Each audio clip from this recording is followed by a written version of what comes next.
সাহাবীরা নামাজ ছাড়ে না, নামাজ পড়া আরম্ভ করেছেন। নামাজ কমপ্লিট করে তখন তাকে ধরলো, গ্রেফতার করলো। হযরত উমর রাদিয়াল্লাহু আনহু মদিনার সবচেয়ে বড় ডাক্তার এসে যখন ওষুধ দিলেন, কিন্তু ওষুধের ডোজ মুখে দিলে ওই ছিদ্র দিয়া বের হয়ে যায়। তখন তিনি বললেন, আমাকে চিকিৎসার আর দরকার নাই, আমার সময় শেষ হয়ে যাচ্ছে। হযরত আব্দুল্লাহ ইবনে ওমর রাদিয়াল্লাহু আনহুর ছেলে, যার নাম আব্দুল্লাহ, তাকে পাঠাইলেন আম্মাজান আয়েশা। তিনি হলেন গোটা উম্মতের মা, তিনি আম্মা জান, তিনি আমার মা।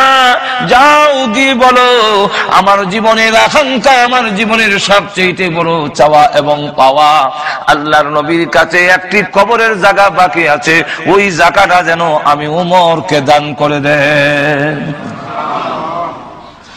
আম্মা আয়েশা সিদ্দিকা রাদিয়াল্লাহু আনহার কাছে যখন আসলো, আব্দুল্লাহ ইবনে ওমর রাদিয়াল্লাহু আনহু বলেন, ওগো আম্মা জান, শুনুন, আমার আব্বার শেষ আকাঙ্ক্ষা, মাসরিক থেকে মাগরিব পর্যন্ত আলোড়ন সৃষ্টি হয়ে গেছে উমর আহত হওয়ায়, কিন্তু এখন দেখা যায় আমার আব্বা বিদায় হয়ে যাবেন, ওসিয়ত করেছেন ওই জায়গাটা যদি আল্লাহর নবীর পাশে দিতেন, যে এই জায়গাটা খালি আছে, শুধু একটা কবর দেওয়া যাবে, এতটুকু জায়গা খালি আছে, এছাড়া আর কোনো খালি জায়গা নাই। জায়গার মালিক হলেন আয়েশা সিদ্দিকা রাদিয়াল্লাহু আনহা।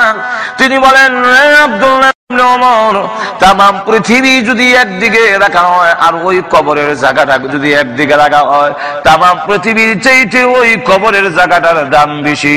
আমি আয়েশার আকাঙ্ক্ষা, ওই জায়গায় আমি শুইব, কিন্তু আমি কাউকে দিব না। আমি যদি তামাম পৃথিবীর মালিক হইতাম আর তোমার আব্বা দরখাস্ত করতেন, তামাম পৃথিবী দিতে পারি, কিন্তু ওই জায়গা দিতে পারি না, যেহেতু আমি আয়েশার আকাঙ্ক্ষা, বিশ্ব নবীর পাশে আমি আয়েশা চিরদিনের জন্য শহীদ হব। এই জায়গায় আমি শুনবো, এই জায়গায় আমার আকাঙ্ক্ষা। হযরত আব্দুল্লাহ ইবনে ওমর রাদিয়াল্লাহু আনহু ব্যর্থ হয়ে রওনা হয়ে গেলেন। কিছুক্ষণ যেতে না যেতেই তিনি সংবাদ পাঠাইলেন, গিয়া বললেন, যাও গিয়া কও আব্দুল্লাহ ইবনে ওমরকে আসার জন্য। তিনি আবার আসলেন, আসার পরে বলেন, চোখের পানি ছেড়ে দিয়ে তিনি কাঁদতেছেন আর বলেন, আব্দুল্লাহ ইবনে ওমর, আমি তোমার আব্বার জন্য ওই জায়গাটা ওয়াকফ করে দিলাম, দিয়ে দিলাম, যাও নিয়ে যাও। আর তিনি জোরে জোরে কাঁদতেছেন। আব্দুল্লাহ ইবনে ওমর রাদিয়াল্লাহু আনহু বলেন, ইয়া আবা আম্মা জান, প্রথমে আপনি নিষেধ করে দিলেন, এখন আবার দিয়ে দিলেন, কাঁদতেছেন, কারণটা কি? নিষেধ করার পরে একটা কথা আমার স্মরণ হয়ে গেল, কিয়ামতের কঠিন ময়দানে বিশ্বনবী রাহমাতুল লিল আলামিন যদি বলেন, আয়েশা গো, তুমি না উম্মত জননী, উম্মতের মা, ওমর তোমারই সন্তান হয়ে একটি জায়গার জন্য আবদার করেছিল, তুমি একটু জায়গা দিতে পারলে না, তুমি কিসের মা হলে? কিয়ামতের মাঠে বিশ্বনবীর সামনে আমি কি জবাব দিব? এই কারণে আমার সবচেয়ে মহব্বতের জায়গা উমরের জন্য আমি দান করে দিলাম। হযরত ওমর রাদিয়াল্লাহু আনহু তিনি প্রথমে পাঠাইয়া আবার পিছনে দৌড়ে লোক পাঠাইলেন, আব্দুল্লাহ ইবনে ওমরকে গিয়ে বলো জায়গা লাগবে না, উনি যেন প্রস্তাব না দেয়। কেন? বলে আমার একটা কথা ইয়াদ হইছে। কি কথা? বলে আমি এখনো রাষ্ট্রপ্রধান, আমি এখনো আমিরুল মুমিনিন, প্রাণ যাওয়ার আগ পর্যন্ত তো আমি ক্ষমতা এখনো আমার আছে। এখন ক্ষমতা থাকা অবস্থায় আরেকজনের জায়গা যে আমি প্রস্তাব দিলাম, এটা তো আমার রাষ্ট্রীয় ক্ষমতার অপব্যবহার হইতে পারে। আমার ক্ষমতার বলে জায়গা দখল করেছি, কিয়ামতের মাঠে যদি আমি আসামির কাঠগড়া হয়ে যাই, সুতরাং আমার ছেলেকে গিয়ে বলো জায়গার প্রস্তাব দিতে হবে না, ফিরে আসার জন্য। কিন্তু প্রস্তাব নিয়ে যেতে যেতে আব্দুল্লাহ ইবনে ওমর রাদিয়াল্লাহু আনহু বলেন যে আম্মা জান আয়েশা সিদ্দিকা ওনার জায়গা আপনার জন্য ওয়াকফ করে দিয়ে ফেলেছে। তো আল্লাহর নবীর পাশে হযরত উমর রাদিয়াল্লাহু আনহু শোয়ার সুযোগ হয়ে গেল। এই তিনজন হাদিস কেমন বাস্তবায়িত হয়, আল্লাহ রাসূলের হাদিসের কথা কত সত্য, যে এখনো আল্লাহ রাসূলের পাশে আবু বকর সিদ্দিক রাদিয়াল্লাহু আনহু আসুননি, এতদূর না উমর আসুননি, কিন্তু যার গড়ের মালিক যিনি আয়েশা সিদ্দিকা রাদিয়াল্লাহু আনহা, উনি কিন্তু শোয়ার সুযোগ হইছে না। ঠিক না? তাহলে এখন আসুন, আল্লাহ রাব্বুল আলামিন বলেন, কাইফা তাকফুরুনা বিল্লাহি ওয়া কুনতুম আমওয়াতান ফাআহইয়াকুম।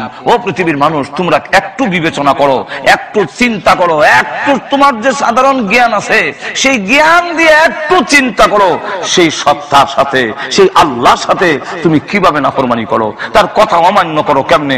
তোমার বডির অস্তিত্ব ছিল না। আল্লাহ রাব্বুল আলামিন একটু নাপাক পানির থেকে এই সুন্দর অবয়ব আকৃতি তৈরি করে তোমার নাভির মধ্যে একটু মাটি সংমিশ্রণ করে এরপরে সুন্দর অবয়ব সুন্দর আকৃতি দিলেন। এই বডিটা আমার সুন্দর আকৃতি কে দিছেন? আর একটু জোরে কও। এই যে এত সুন্দর, এখানে কে আমাদের কোনো হাত আছে, কোনো ক্ষমতা আছে?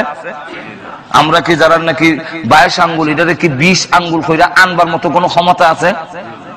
এই দেশেও এই আপনাদের এই আমেরিকা এবং ইংল্যান্ডে, হ্যাঁ ব্রিটেনের মধ্যেও অনেক সন্তান আপনার ডিজেবল, অনেক সন্তান প্রতিবন্ধী, এরা যে আসে, এটা কি সরকারের ক্ষমতা আছে যে এটা সোজা করার মতো ক্ষমতা কি সরকারের আছে? যখন আছে, আল্লাহ রাব্বুল আলামিন বলেন আমি যেমনি ইচ্ছা এমনি বানাইছি, এখানে কারো কোনো হাত। আল্লাহ নিজে বলেন هو الذي يصوركم في الأرحام كيف يشاء। আল্লাহ বলেন আমার যেমন ইচ্ছা এমন ভাবে তোমাদের বানিয়েছি, এখানে কারো কোনো হাত নাই। সুন্দর অবয়ব হইল, সুন্দর আকৃতি হইল, চোখ হইল, নাক হইল, কান হইল, সবকিছু সুন্দর গঠন প্রকৃতি হওয়ার পরে মার পেটের ভিতরে হইছে, এখন 4 মাস পর্যন্ত এটা মরা। এখন এই অবস্থায় যদি প্রাণ না দিয়া, রূহ না দিয়া আল্লাহ যদি আমাকে দুনিয়াতে পাঠিয়ে দিতেন, আমার এই বডির কি কোনো দাম ছিল? আর তো জোরে কম। এমন বডি সন্তান কি দুনিয়াতে আয় না? আর জোরে কোন আসে না? মরা বাচ্চা হয় না? হাত আছে, হাওয়া আছে, খান আছে, নাক আছে, চোখ আছে, কল্লা আছে, ঠ্যাং আছে, সব আছে, কোনো দোষ নাই, সব অঙ্গ প্রত্যঙ্গ আছে, নাই খালি শুধু জান। এমন সন্তান কি দুনিয়াতে আইসে না? তো আইলে পরে অন্যর কথা বাদ দিলাম, মা বাবা যেই মা এত কষ্ট করলেন, 10 মাস পর্যন্ত 9 মাস পর্যন্ত গর্ভধারণ করলেন, এত কষ্ট করলেন, কিন্তু এই বাচ্চাটা কি মা এই কথা কয় যে আমার বাচ্চা ওগ্ধ মরা, এটা ফ্রিজের মধ্যে রেখে দাও? বাবা এই কথা কয়নি যে দাও ফ্রিজের মধ্যে রেখে দাও, মাঝে মাঝে বছরে একবার সুমা দি মনে, হুঙ্গা সুমা দি মনে, একটু মায়া কর মনে। এই কথা কইয়া কি কোন সন্তানকে মা বাবা ফ্রিজের মধ্যে রাখে মরা বাচ্চা? আসলে এখন কেউ রাখে না, কোনো দাম নাই। এই পৃথিবীতে রোজ সারা যদি দুনিয়াতে আসতাম, তাহলে আমার মার কাছেও আমার কোনো দাম নাই, আমার বাবার কাছে কোনো দাম নাই, ফেরত দিলায় আবার মাটির তলে নিয়ে রেখে দেয়, নাই এই সন্তানের দরকার নাই। আল্লাহ রাব্বুল আলামিন বলেন ও পৃথিবীর নারী পুরুষ, ও পৃথিবীর মানব গোষ্ঠী, একটু বিবেচনা করো, তোমার জিন্দেগি যদি না থাকে তোমার কি দাম ছিল? সুন্দর বডি দিয়ে যদি পৃথিবীতে পাঠায় দিতাম, তোমার মা তোমাকে গ্রহণ করতো না, আব্বা তোমাকে গ্রহণ করতো না। আমি আল্লাহ এত সুন্দর বডি তৈরি করে তার ভিতরে রূহ দিলাম, আত্মা দিলাম, প্রাণ দিলাম, জীবন দিলাম। যেই আল্লাহ তোমাকে জীবন দিল, এই আল্লাহর জীবন পাইয়া পৃথিবীতে এসে মহান আল্লাহকে তুমি কেমনে ভুলে গেলে? জোরে কোন ঠিক না? আমরা আল্লাহকে বলে গিয়েছি যে আল্লাহ রাব্বুল আলামিন আমাকে মাথা থেকে পা পর্যন্ত সুন্দর বডি দিয়ে, সুন্দর অবয়ব দিয়ে, এর ভিতরে একটি জীবন দিলেন। জীবন নিয়ে পৃথিবীতে আসার পরে আল্লাহ আশ্চর্য শব্দ ব্যবহার করে বলেন কাইফা তাকফুরুনা বিল্লাহি ওয়া কুনতুম আমওয়াতান। এটা আল্লাহ রাব্বুল আলামিন তাজ্জুবের শব্দ ব্যবহার করেছেন। কাইফা তাকফুরুনা, কিভাবে, কেমনে? যেমন আমরা কই ওই বেলা তুই তো আমেরিকা আসলে না রে, আমার হুয়া বানাইয়া তোরে আনছিলাম। ঠিক না? ঠিক না? আমার হুয়া বানাইয়া বেলা আমেরিকা আইলাম, আর আইয়া ওহন তুই আমার চিনো না, মানুষ না, আমার এটা কেমনে রে, এটা কেমনে এইটা কেমনে করলে রে? ঠিক না? ঠিক না? এটা যদি আপনি কইতারেন তাহলে আল্লাহ রাব্বুল আলামিন বলেন কাইফা তাকফুরুনা বিল্লাহি ওয়া কুনতুম আমওয়াতান। আল্লাহ রাব্বুল আলামিন বলেন কেমনে তুমি এমন জঘন্য অপরাধ করলে? তোর তো কোনো এই বডি ছিল, বডির ভিতরে আমি আল্লাহ যদি প্রাণ না দিতাম, জীবন যদি তোরে না দিতাম, তুই পৃথিবী গিয়া আলু বাতাস দেখার নসিব হইতো না, পৃথিবীতে গিয়া মা বাপ আত্মীয় স্বজন কেউ পাইছে না, তোমাকে ফেরত দিয়ে দিত। আমি আল্লাহ তোমার ভিতরে রূহ দিলাম, আত্মা দিলাম, জীবন দিলাম, লাইফ দিলাম। ঠিক না? লাইফটা আবার এমন ভাবে দিলাম, অসুবিধা হইতাছে? তাহলে লক্ষ্য করে দেখেন,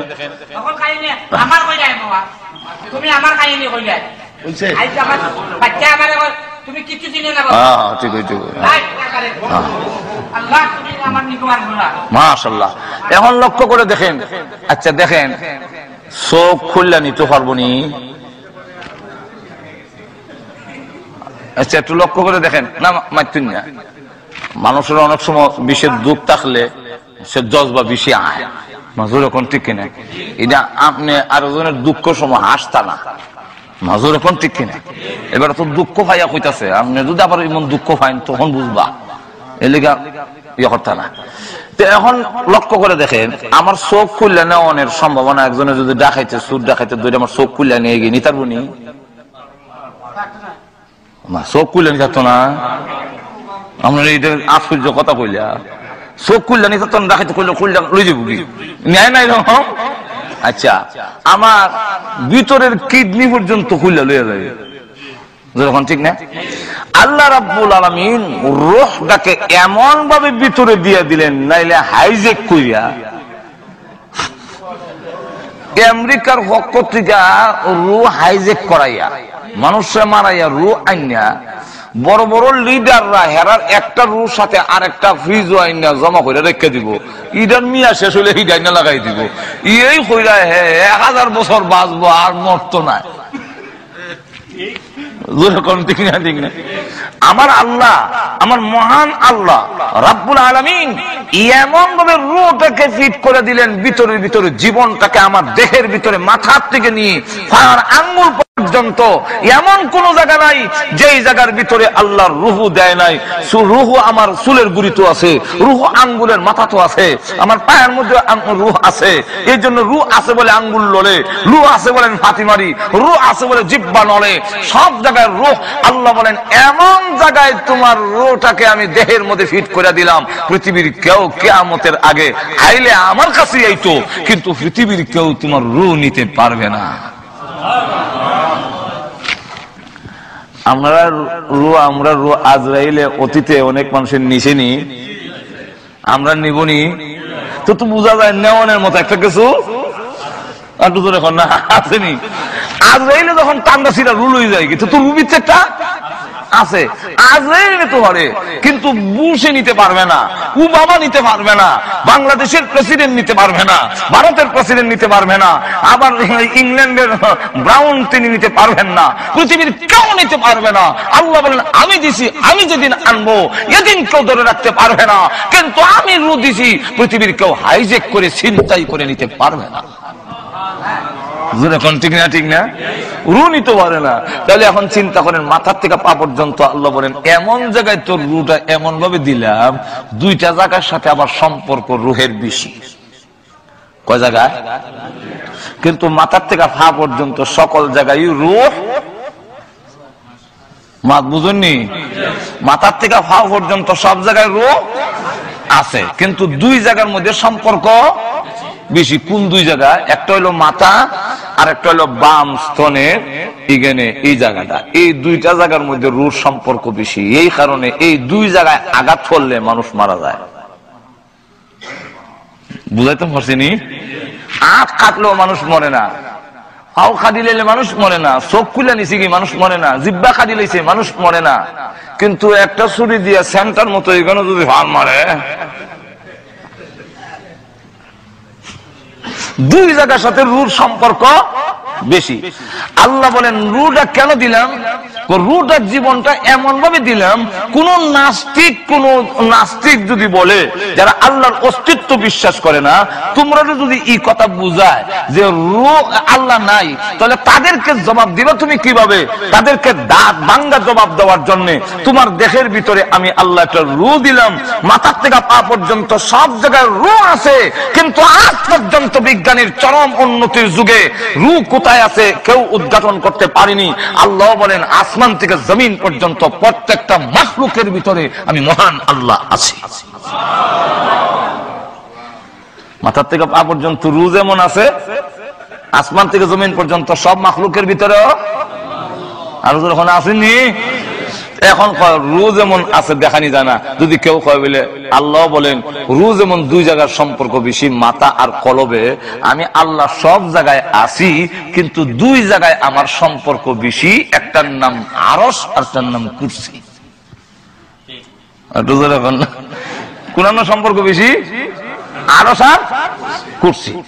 এখন আসুন কেউ যদি বলে যে আল্লাহ নাই, তাহলে দেখি না কেন, তাহলে তার জবাব দিবেন কেমনে? কুরআন হাদিস কতখান শিখবেন গিয়া? তার জবাব দেওয়ার জন্য আল্লাহ বলেন দৃষ্টান্ত দিলাম রু দিয়ে দিলে। এক লোক কয়, এক টিচার স্কুলে পড়াইতেছে যে আল্লাহ নাই, মোল্লার কথা তোরা বিশ্বাস করিস, যদি আল্লাহ থাকতো তাহলে দেখি না কেন, ধরতে পাই না কেন, সইতে পাই না কেন, কোন জ্ঞানও পাই না। সুতরাং যে জিনিস দেখা যায় না এই জিনিস তোমরা বিশ্বাস করো না। তো ক্লাসের মধ্যে আবার কিছু ছেলেরা থাকে একটু ফোন দিত। ইগেনের মধ্যে এক মুসলমানের মৌলভী সাহেবের বাচ্চাও আছে। হ্যাঁ সর্বনাশ, এখন সারে যে আমরা রিমান নষ্ট করিল, এমনি কই স্যার আপনি জিন্দা না মুর্দা? আমি তো মনে করছিলাম তুই ক্লাসের মধ্যে ফার্স্ট মানে প্রথম ছাত্র, খুব ফার্স্ট ক্লাস, কথা বুঝেন, ভালো মেধাবী ছাত্র। তোর কথাই দিয়ে এখন বোঝা গেল মাথার গোবর ছাড়ার কিছু নাই। বলে কেন স্যার? বলে আমারও তো হলে আমার রু আসেনি, রু না থাকলে আমি কেমনি মাটি দিয়ে হস না মাটি যে। বলে স্যার রু আছে আপনি বিশ্বাস করেন? বলে বিশ্বাস করি। বলে আপনি দেখছেন? বলে না আমিও দেখছি না। তাহলে আমরাও দেখছি না, আপনিও দেখছেন না, একটু রুটা বাইর করে টেবিলও রাখেন, এরপরে দেখে আপনারা বিশ্বাস করবেন। তখন টিচার কয় না রু দেখানো যায় না, রু এমনি বিশ্বাস করতে হয়, রু আছে, জান আছে, বিশ্বাস করতে হয়। বলে কেমনে? বলে আজ যে লড়ি দেখাস না, আমার চোখ যে ফাতিমারি দেখাস না, যেদিন থাকবে না একদম ফাতি মারবো না, হাত নড়বে না, পা নড়বে না, তখন বুঝবে রু আমার নাই, আমি মুগ্ধ হয়ে গেছি। কথা হইলে এত বড় আকাশ, এই পৃথিবী, বিশ্ব ব্রহ্মাণ্ড, চন্দ্র সূর্য দৈনিক চক্কর লাগাইতেছে, সবগুলো পরিচালিত হতেছে, এতগুলো দেখে কি আপনি আল্লাহ আছে বিশ্বাস করতে পারেন না?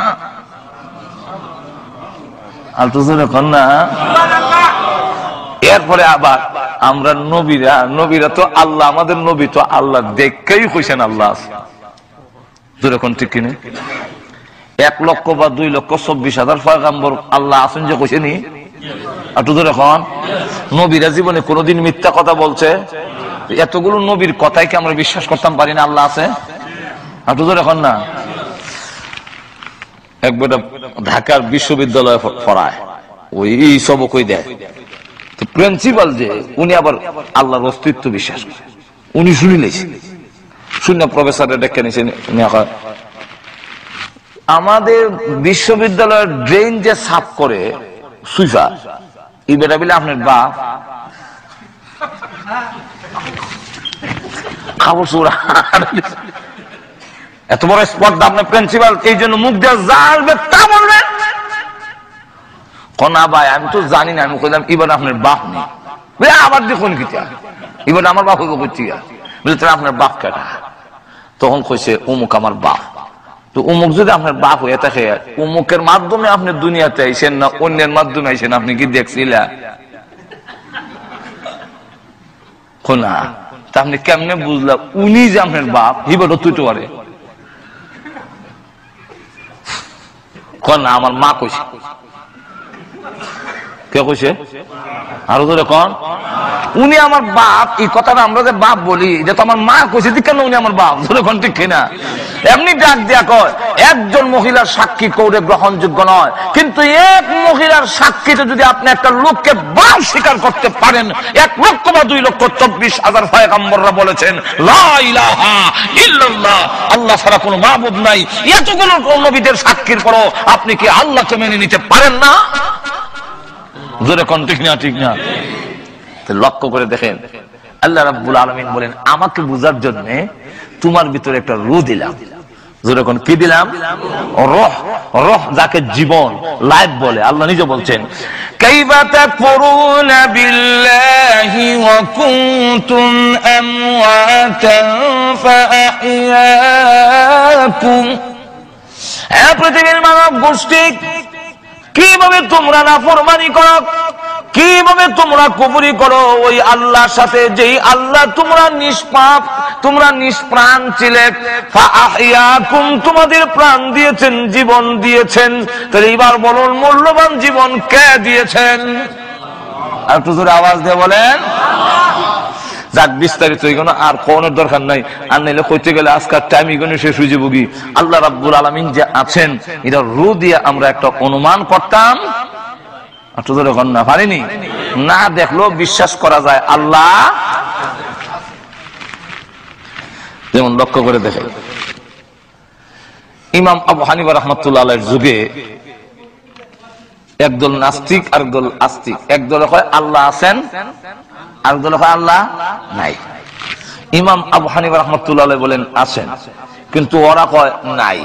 এখন নাই যে এই কথাটা বুঝাইতে গেলে, আল্লাহ আছেন এই কথাটা বুঝাইতে গেলে তো নাস্তিক যারা আল্লাহ বিশ্বাস করে না তাকে যদি আপনি দলিল দেন কোরআনের আয়াত কইন, মানবনি? আর তো যখন মানবো কে, তো আল্লাহই মানে না, তো কোরআনের আল্লাহর আয়াত কইলে কি করব? সুতরাং উনি বলেন, তারা বলল যে আল্লাহ যে আছে আপনি বলতেছেন, এটা একটা প্রমাণ বলতে হবে, প্রমাণ দিয়ে বুঝাই তুইব আল্লাহ যে আছে। ইমাম আবু হানিফা রাহমাতুল্লাহ বলেন ঠিক আছে, আগামীকাল 10টার সময় বহসের টাইম, বাহাস মুনাজারা। নাস্তিকরা এই বই দিয়েছে 10টার সময়, আর নাস্তিকের পক্ষেও লোক আছে, আস্তিকের পক্ষেও লোক আছে। ইমাম আবু হানিফা রাহমাতুল্লাহি আলাইহি তিনি দেখা যায় 10টা হইছে, 11টা হইছে, 12টা হইছে, খবর নাই। এখন ওনার পক্ষে যারা রাখো, আরে ইমাম আবু হানিফা যদি না পারবো তাহলে এই বহসটা ডাকলো কেন? আর হেরা তো মিছিল দেলাই তো আর সামান্য বাকি আছে, মিছিল বাড়ি যাবো, জিতিল রে জিতিল, নাস্তিকরা জিতিল, এটা হইতো 1টার সময় দেখে ইমাম আবু হানিফা আজিজ। তখন কোনো টাইম হলো 10টায়, এখন বাজে 1টা, 3 ঘন্টা লেট, এখন ঠিক না? তো এত লেট করে যে বেটা, এই বেটার সাথে আর বহস চলে না, বিনা বহস হয়ে এখন আপনি হাইরে গেছেন। উনি বলেন আমার আসতে কেন দেরি হইলো, এটা যদি আমি উপযুক্ত কারণ থাকে তাহলে আপনারা মানবেন না। কি উপযুক্ত কারণ? আমি ওই যে নদীটা মাঝখানে মানে ফারে এসে দাঁড়াই রয়েছি 8টার থেকে, যাতে 10টার সময় আদে দিতাম পারে, কিন্তু কোন নৌকা ভাই না। শেষ পর্যন্ত নদীর পারে একটা ঘাট ছিল, এটা আমনে আমনে কাইটটা পড়ছে অটোমেটিক। এরপরে এই গাছ অটোমেটিক সাইজের তক্তা হয়েছে, খেয়াল করে অন্য ঘুমাই যায় না, অটোমেটিক কি হয়েছে, তক্তা হয়ে গেছে। এরপরে আমনে আমনে এই তক্তাগুলো জোড়া লাগছে, লাগিয়া নৌকা হয়েছে। নৌকা হইয়া এখন আইতে গিয়া এই নৌকা হইয়া আমার কাছে কান্ডারি ছাড়া, মাঝি ছাড়া আবার নৌকাটা চললে আইছে। এরপর আমি নৌকা কুইটা বইছি, ইফার আইছি, এই গাছ আইটা তক্তা হইয়া জোড়া লাগিয়া নৌকা হইতে হইতে 3 ঘন্টা লেট হইছে। এই জন্য আমি ক্ষমা প্রার্থী। নাস্তিকরা কর গাঞ্জা খাওয়ানোর অভ্যাস আছে কেন?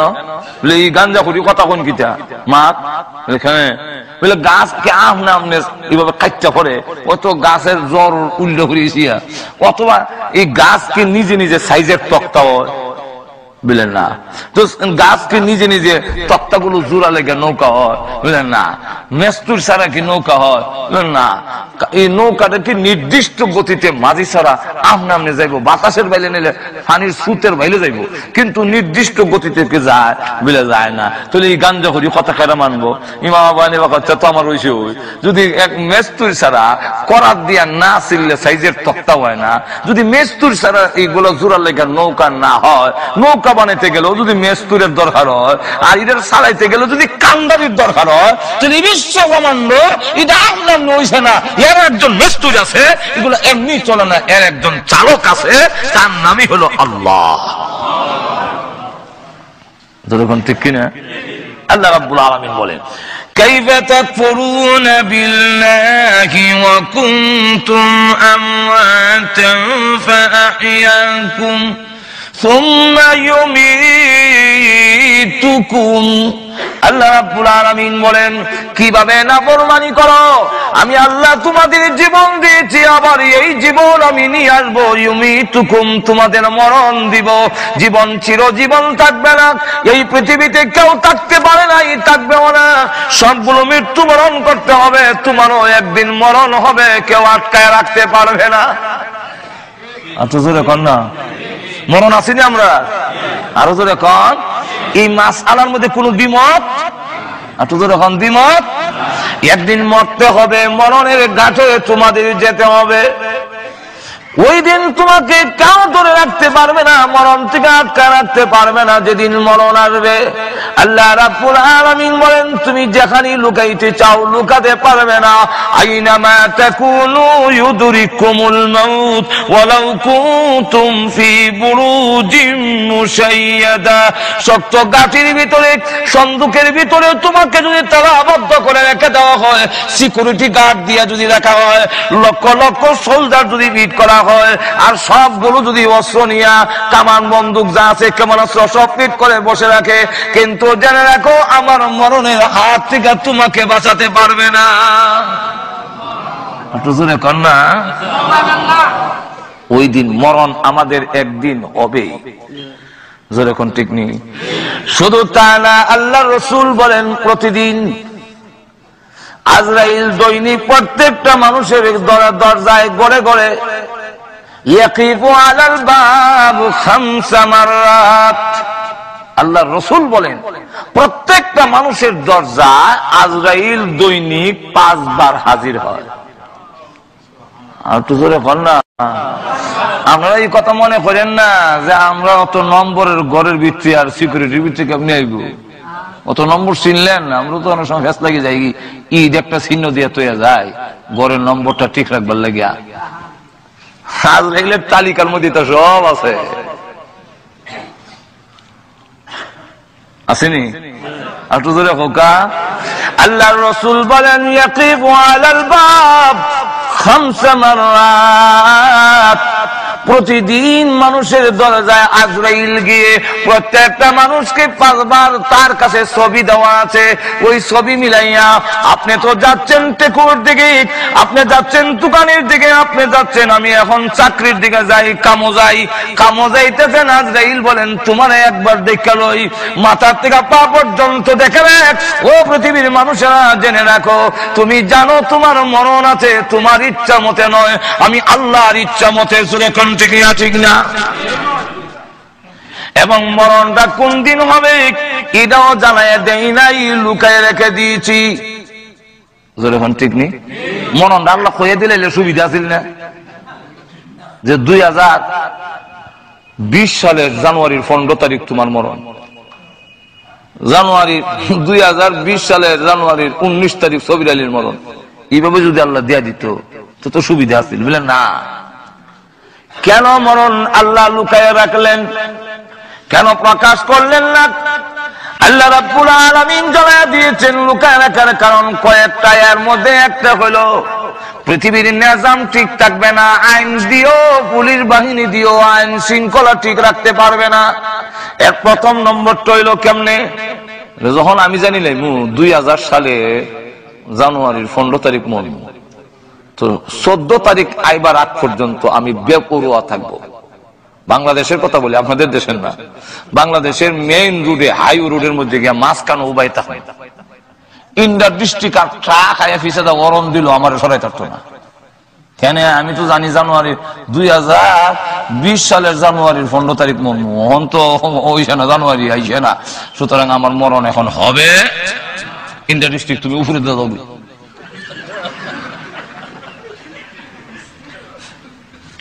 আর এমনি মানুষ মরণ যেহেতু জানা নাই, বাংলাদেশে গেলে একটা সিএনজি যদি হিসেবে দেয় খালি মরণ দেয়, ফাল দিয়ে নিশে বলে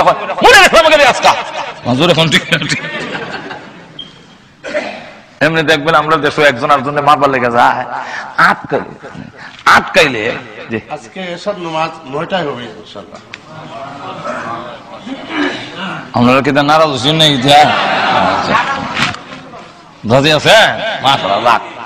এখন দেখা গেল মনে করেন আমরা দেশে একজন আরেকজনের মারবার লেগে লাঠি শুরু লইয়া যায়, আটকাইলে ইমিউনি স্পিরিট বাড়ে, আপনার ফাউ বাঙ্গিলি মুড়াইয়া সব নিতে পারে, সারলে আর বেশি যায় না,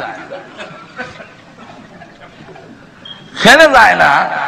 না যাওয়ার কারণ হলো হের ভিতর ডর আছে, আমি যে মারতাম যাবো আমার মারিলা, যেরকম ঠিক কিনা? সুতরাং 1 নম্বর হলো মরণ যদি আমি জ্বালাইয়া দেই তো তোমাদের আইন শৃঙ্খলা ঠিক থাকবে না। দুই নম্বরটা হলো ইমাম সাহেব আর মুয়াজ্জিন সাহেব ছাড়া মুসল্লি মসজিদে হওয়া যেত না। আর তুজোর এখন ঠিক না ঠিক কেন আমি জানুয়ারি 2020 সালের 21 সালের 30 সালে মরমু, অত আগে গিয়ে মসজিদে যাওয়ার দরকারটা কিটা? মাত্র 4 মাস আগে যে মসজিদে যাবো আর মসজিদ থেকে বেরিতাম না, আল্লাহ আল্লাহ হয়ে গেল জন্মু, অত আগে গিয়ে মসজিদে গিয়ে বীর জমানির দরকার নাই। সুতরাং দেখা যাইব মসজিদে মুসল্লি নাই, ইমাম সাহেব আজান দিয়ে বই থাকবো মুয়াজ্জিন, আর ইমাম সাহেব আল্লাহ চাকরি লেগে অন বইছে, কোন মুসল্লি নাই। কেন মুসল্লি অত আগে অনেক দরকার কিটা? মরবো তো আরো 20 বছর পরে। যেরকম ঠিক কিনা? আর যেহেতু এখন এই মাহফিলে বসা অবস্থায় মরণের সম্ভাবনা আসেনি, প্রত্যেক দিন আমরা একবার মরিনি। আল্লাহুম্মা বিসমিকা দোয়াটা হয় না দেখি, আমুতু ওয়া আহইয়া। আমুতু বলেন কেন? কইতেন আনুমু। আনুমু মানে আল্লাহ আমি তোমার নামে ঘুমাইলাম, আমি ঘুমাই আর কই মরলাম। আল্লাহ রাব্বুল আলামিন সূরা জুমরের এক আয়াতের মধ্যে বলেন, তোমরা যখন ঘুমাও তোমার ভিতর থেকে রূহ বের হইয়া আমার কাছে চলে আসে। রে পৃথিবীর মানুষরা, আমি যারে ফিরত দেই হে ঘুম থেকে উঠতে আবার কামো যায়, আর যার ফিরত দেই না আটকায়া দেই এই ঘুমের মধ্যেই মরে যায়। এই কথা বুঝার পরও তুই কেমনে সুদ খাস? এখনো তুই নামাজ ছাড়া দিলে এখনো তুমি সুদে ঘুষের মধ্যে মদ জুয়া গাঞ্জার মধ্যে লিপ্ত হয়ে আছো। এই যে আল্লাহুম্মা বিসমিকা আমুতু ওয়া আহইয়া কইয়া তুমি ঘুমায়াছো, এমন কত মানুষ ঘুমায় আর জিন্দেগিতে উঠে না। যেরকম ঠিক কিনা? ঘর থেকে বের হয়, কাম থেকে ফিরত আইতাছে, টেলিফোনে যোগাযোগ করে বেগম সাহেবের সাথে। এরকম বাস্তব ঘটনা হইতেছে, কোনো অবাস্তব না, সব বাস্তব হইতাছে। মানে ঘুমাইছে আল্লাহুম্মা বিসমিকা আমুতু ওয়া আহইয়া, আর উঠে নাই। পাশে সন্তান ঘুমো, ওরা উঠে গেল কিন্তু আব্বা উঠে না। মনে করছে ঘুমাইছে, ঘুম ছাড়ে নাই, তারা বাচ্চারা কাছ থেকে চলে গেছে। সকাল যখন 10টা হয়ে গেছে এখনো কেন উঠে না? ধাক্কা দিয়ে দেখে জনমের ঘুমানি ঘুমাইছে, আর উঠবে না। যেরকম ঠিক না? শুধু তা না, বাস্তব ঘটনা হইল বড় একজন অফিসার আমাদের ব্রাহ্মণবাড়িয়ার টিচার্স গ্যাস ফিল্ডের, তিনি এমডি, বড় অফিসার সিলেট থেকে। তিনি আসতেছে, বাসা রয়ে গেছে ব্রাহ্মণবাড়িয়ায়, বদলি করছে সিলেটে, কথা বুঝছেন? সিলেট থেকে আসতেছে, মাধবপুর কাছে এসে বলে আর আধা ঘন্টা বাকি আছে। ছেলে মেয়েদের সঙ্গে কথা বলে, বহু সদক হয়, আর আধা ঘন্টা আইতাছি, আর বেশি সময় না, আধা ঘন্টার ভিতরে আসতেছি। কিন্তু দেখা গেল কত ঘন্টা গেল আর ফিরে আসলো না। যেরকম ঠিক নেই, লক্ষ্য করে দেখুন, একজন মন্ত্রী হইয়া, অর্থমন্ত্রী হওয়ার পরেও সিলেট থেকে রওনা দিয়েছে, দেখা যাবে গন্তব্যস্থানে যাওয়া হলো না, ব্রাহ্মণবাড়িয়া পার হতে পারলো না। কন্যা ও মানুষ, এর বড় কি শিক্ষা গ্রহণ করবে না? কাইফা তাকফুরুনা বিল্লাহ, আল্লাহর সাথে নাফরমানি কেমনে করো? তোমরা যে ঘুমাও, এই ঘুম জীবনের শেষ ঘুম, ঠেকুয়াতে যাইতেছ, এটা হয়তো তোমার জীবনের শেষ যাওয়া, আর গড়ে আসবে না। মসজিদের ওয়ালা দিয়েছে, বাস্তব ঘটনা আমি ওয়াজ করতেছি, শ্রোতা হইয়া শুনতেছেন।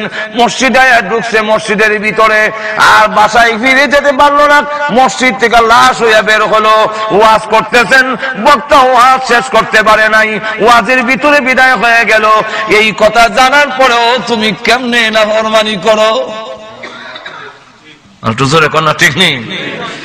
ওই দিন বলবে যেদিন তোমার রূহ বের করা হবে, আর যখন তোমার চতুর্দিকে 500 ফেরেশতা দেখবে, ডাইনে 500 বামে 500, আর ফেরেশতা চাপ দিয়া ধরবি, তাম পৃথিবী দিলেও যখন তোমাকে সরানো যাবে না, ওই দিন যখন আসবে আল্লাহ রাব্বুল আলামিন জানাইয়া দিয়েছেন মরণটা লুকে রেখে দিয়েছি। কেন লুকায় রাখলাম রে বান্দা? 24 ঘন্টা যেন তুমি ইবাদত বন্দেগে লিপ্ত রাখতে পারো। আজরাইল আসলে যেন তোমার হতাশা না হয়, অস্থির যাতে না হও। দুনিয়া থেকে বিদায় হওয়ার সময় যদি প্রস্তুত থাকতে পারো, আজকে মরবো কালকে মরবো, আমি সুদ খাবো না, আমি ঘুষ খাবো না, আমি মদ পান করবো না। কেন করবি না? বলে আমি আখিরাতের যাত্রী, আমি পরকালের দিকে রওনা দিয়েছি, আমি এখন সুদ খাবো না, ঘুষ খাবো না, এই অবস্থায় নামাজ ছাড়বো না, বেপরদা হবো না। এইভাবে যদি তুমি কমপ্লিট রেডি থাকতে পারো, আজরাইল যেদিন আসবে হাসতে হাসতে দুনিয়া থেকে তুমি বিদায় হয়ে যাবে। আর যদি প্রস্তুত না থাকো, হযরত বিলাল রাদিয়াল্লাহু আনহুকে বলবো, হযরত বিলাল রাদিয়াল্লাহু আনহুর সামনে আজরাইল আসছে, এসে বলতেছে আসসালামু আলাইকুম ইয়া বিলাল। সুবহানাল্লাহ বলবেন না? ও বিলাল। জি গাড়ি মসজিদের পিছে মাদ্দা কথা কার বাইরে কোন বারকম বাড়িতে পারছে না। ভাইরা আমার, হযরত বিলাল রাদিয়াল্লাহু আনহু নাম শুনছেন তো আপনারা? ওনাকে আজরাইল এসে বলে আসসালামু আলাইকুম ইয়া বিলাল, আপনি আল্লাহর সালাম গ্রহণ করুন। এবং আল্লাহ এই কথা বলেছেন যে আল্লাহ আপনি কালো বিলালকে ভালোবাসেন। যেহেতু আল্লাহ ভালোবাসেন, আর অটোমেটিক আমরা সবই ভালোবাসি, এটার খবর লাগতো না। তবে যদি কথা বলেন যে আল্লাহ যখন ভালোবাসে তুমি আগামী বছর আইও, যাও গিয়ে এটা হইতো না। ভালোবাসার বিনিময় কোনো প্রতিদান দিতে পারবো না, রেডি হয়ে। হযরত বিলাল রাদিয়াল্লাহু আনহু বলেন, হে আজরাইল, রেডি হওয়ার টাইম দেওয়ার দরকার নাই। মুসলমান তার নাম যিনি মৃত্যুর জন্য 24 ঘন্টা প্রস্তুত থাকে। ঠিক কিনা? আমরা টুপি মাথার দিছি, দাড়ি রাখছি, পাঞ্জাবি লাগাইছি, মসজিদও আই, সুদ খাই না, ঘুষ খাই না, আল্লাহরে ডরাই। এটার অর্থ কি? এর অর্থ হল মৃত্যুর জন্য প্রস্তুত। যেরকম ঠিক নেই? হযরত বিলাল রাদিয়াল্লাহু আনহু বলেন, সামাদ দেওয়ার দরকার নাই। ওই বেঈমান কাফেররা যখন আমাকে মারতো, আমি মনে করতাম আজকের এই দিন আমার জীবনের শেষ দিন। আবার যখন হুঁশ আসতো, ওরা আবার মারে, অজ্ঞান হয়ে যায় মায়ের খেতে খেতে। আর মনে মনে বলি এই জীবন আজকের দিন আমার জীবনের শেষ দিন। এমন করে আমার মরণ হইল না, শাহাদত আমার কবরে নাই, এই জন্য মরতে পারিনি। আমি মৃত্যুর জন্য যেদিন ইসলাম গ্রহণ করেছি ওই দিন থেকেই মৃত্যুর জন্য প্রস্তুত আছি। তবে একটি কথা আমার নবী বিশ্বনবী রাহমাতুল লিল আলামিন বলেছেন, আল্লাহ যাকে ভালোবাসেন সে মরণের সময় কোনো আবদার করলে ফুরা না হওয়া পর্যন্ত আজরাইল তার গায়ে হাত লাগায় না। রে আজরাইল, এখন আমি আকাঙ্ক্ষা পেশ করছি, দুনিয়ার নয়, আমি 4 রাকাত নামাজের নিয়ত বানবো। প্রথম রাকাতে আমার গায়ে হাত লাগাইও না, দ্বিতীয় রাকাতে হাত লাগাইও না, তৃতীয় রাকাতে হাত লাগাইও না, চতুর্থ রাকাতের প্রথম সিজদায় হাত দিও না। আমি শেষ সিজদায় যখন পড়বো, আল্লাহর কসম করে বলি, রূহ বের না করা পর্যন্ত আমি আর মাথা উঠাবো না। কেন জানি আমি মাথা উঠাবো না কেন জানো? এই দরখাস্ত কেন করলাম? আমার আকাঙ্ক্ষা ছিল শাহাদাত বরণ করার, কিন্তু শাহাদাত আমার কপালে নাই। তাই আমি এখন এমন ভাবে মরতে চাই। আমার আল্লাহ বলেছেন, হাদিসে কুদসির মধ্যে আছে, আল্লাহ বলেন তোমরা যখন সিজদা দাও তখন দেখতে দেখা যায় কার্পেটের মধ্যে সিজদা দাও, যখন সিজদা দাও তখন দেখতে দেখা যায় মাটির মধ্যে সিজদা দাও। আল্লাহ বলেন না রে বান্দা, মাটির মধ্যে নয়, কার্পেটে নয়, আমি আল্লাহর কুদরতি পা তোর কপালের নিচে থাকে।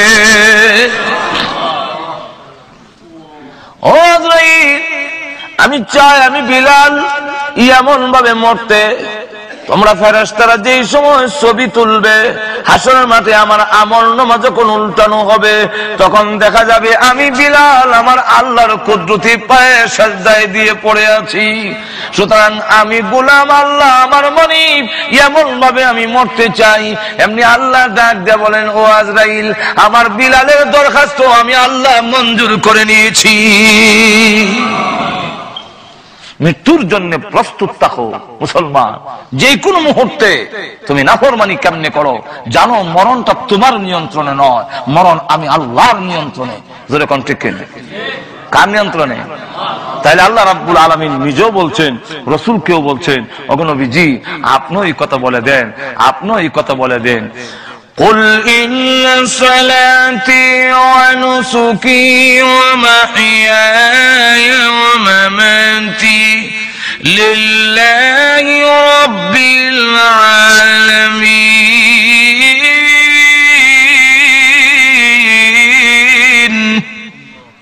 হে রাসূল, আপনি বলে দিন আমার নামাজ, আমার কুরবানি, আমার জীবন, আমার মরণ ওই আল্লাহর জন্য, যিনি তামাম জগতের পালনেওয়ালা। আসেনি কোরআন আয়াত? একটু জোরে বলেন। আল্লাহ রাব্বুল আলামিন বলছেন, লম্বা করার সময় নাই, সুযোগ নাই। আল্লাহ রাব্বুল আলামিন বলেন, ইউমিতুকুম, আমি আল্লাহ তোমাদের মরণ দিব। আমরা আল্লাহর দরবারে যাইতেই হবে। একটু জোরে কর, যাব না যাইতাছি? দেখছেন, এর লাগে তো আমরা এই দশা। আমরা মনে করি জামু, আল্লাহর দরবারে জামু না, যাইতেছি। একটু জোরে করলে। আমরা যত সময় যাইতেছে অত আল্লাহর দিকে যাইতেছি না জামু। জামু কথাটা বোঝা যায় ভবিষ্যৎ, এখন না, জামুর সময়। আর যাইতেছি বোঝা যায় এখন থেকে যাইতেছি। সুতরাং এখন থেকে রেডি হও। আরো জোরে এখন ঠিক কিনা? সিলেট দিয়ে উদাহরণ দিই তো বুঝবেন বালা। দেখুন সিলেট দিয়া, কারণ আমি তো বক্তা হইলাম বাংলাদেশে, তো আমেরিকার এক্সাম্পল দিলে তো কম হইতো না। আর সব এক্সাম্পল তো আমি এখান থেকে দেওয়া সম্ভব না। যে সময় আমেরিকান ওই সময় আবার আমেরিকার, তো বাংলাদেশ থেকে আইছি, সব এক্সাম্পল বাংলাদেশের। বাংলাদেশের মনে করেন সিলেটের শহরের এক মেয়ে বিয়ে দিতে দিলে সে করে ও সুনামগঞ্জ নাইলে তারা ভাষা দিরাই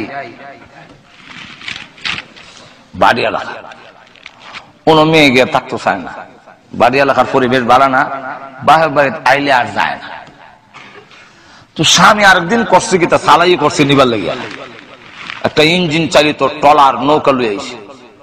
নৌকায় নিয়ে একটু দূরে নৌকা রেখা এখান থেকে সুরমা নদীর পাড়ে আইটা আইসে শ্বশুর বাড়িতে আয়া খাওয়া দাওয়া করছে, কিছু আলাপ করার পরে সব যখন ঘুমাইছে, গরমের সময় এখন তো সব ঘুমাই দিছে, চলো আমরা একটু সুরমা নদীর পাড়ে একটু আইটা উঠে দেখি কেমন সুন্দর লাগে। ওটা কইয়া ঘর থেকে বাইর করিয়া ওয়াইশা, ওয়াইশা মানে সিলেটের ভাষা হইলো ওয়াইশা, আর আমরা কই আলগি দিয়া, আলগি দিয়ে না নৌকা তুলে নিছি। তুলছে পরে এখন নৌকালের কইছে ইঞ্জিন স্টার্ট দাও, দিছে ইঞ্জিন স্টার্ট, নৌকা চলছে দিরাইট দিকে। মেয়ে হয় আমার তো তার লইয়া যায় কি, এখন বুঝি লাইছে, বুঝা করছে কি তার নৌকার যে গোড়া, গোড়া বোঝেন তো আপনারা, মাঝখানে যে একটা দেয়, ওইটার মধ্যে ফেস দিয়া ধরছে, দই দিয়া স্বামীর বাড়ির দিকে ফিস দিয়া, বাপের বাড়ির দিকে রূপ দিয়া হয় আমি যাইতাম না। যাইতাছেনি ওদের কিছু কই না, যাইতাছেনি না যাইব? মেয়ে তো স্বামীর বাড়ির দিকে ফিস দেওয়া আছে, যাইতেছে কেমনে? স্বামীর বাড়ির দিকে ফিস দিয়ে শক্ত করে গুড়া নৌকার গুড়ার দইরা হয় আমি যাইতাম না। যাইতাম না যতই হয়, নৌকা যাইতাছে যখন ঠিক কিনা, সে যাইতাছে। ঠিক তেমনি ভাবে আমাদের চাল চলন আখিরাতের দিকে ফিস দিয়ে রাখছি, দুনিয়ার দিকে মুখ দিয়ে রাখছি, আর বোঝা যায় চাল চলনে যাইতাম না। আর আমি যে সময়ের কাটার মধ্যে বসা, এটা ফক্কর লাগাইতে ইঞ্জিনের চালিত নৌকার মতো যাইতেছে, সময় যাইতেছে। এই কারণে যতটা মিনিট যাইতেছে ততটা মিনিট আমি আল্লাহর দিকে যাইতেছি। যেরকম ঠিক কিনা? তাই আল্লাহ রাব্বুল আলামিন বলেন, কাইফা তাকফুরুনা বিল্লাহি ওয়া কুনতুম আমওয়াতান ফাআহইয়াকুম। ও পৃথিবীর মানুষ, কিভাবে তোমরা নাফরমানি করো অথচ তোমরা জানো তোমাদের জীবন আমি দিয়েছি, আবার মরণও আমি আল্লাহ দিব, কেউ ধরে রাখতে পারবে না।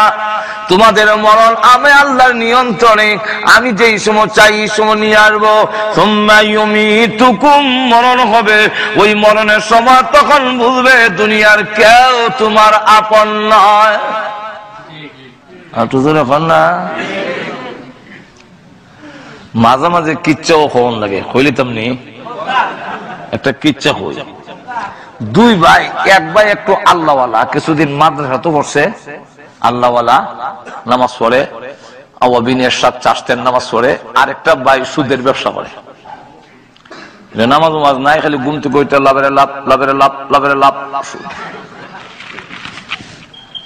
তুই ছোট ভাই বড় ভাইরে গিয়ে ওয়াজ করে, ভাই ইফরের জন্য ইটা কইরা লাভ বুকিতা, ফিডা তো তুমি একলা খাইবা, হেরা কিন্তু নিত না।